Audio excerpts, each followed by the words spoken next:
Hello everyone. Today we'll be talking about hemorrhage. Like what is hemorrhage? What is the role of hemorrhage? In normal terms also we hear hemorrhage.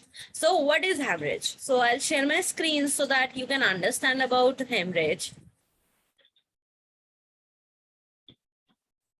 So, when I talk about hemorrhage, hemorrhage is also called as bleeding, and it's a name which is used to describe any blood loss from the body. If there is any blood loss from the body, if there is any bleeding, it is called hemorrhage. It can refers to blood loss inside the body or blood loss outside the body. Same way, it can be like determined into internal bleeding if there is a blood loss inside the body, and external bleeding if there is a blood loss outside the body. In any way, loss of blood from the body is known as bleeding, which is also called as hemorrhage. Okay, so blood loss can occur in almost any area of the body.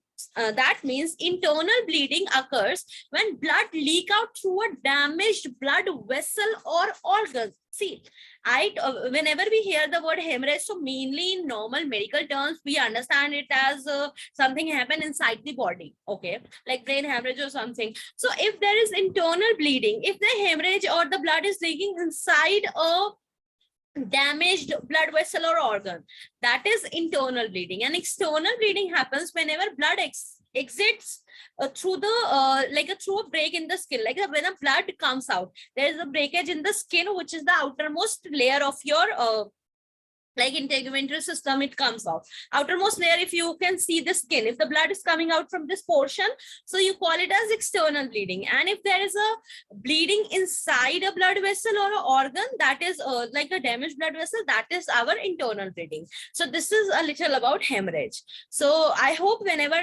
now somebody asks you a little about hemorrhage, you understand what is internal and what is external. So thank you everyone, have a good day ahead.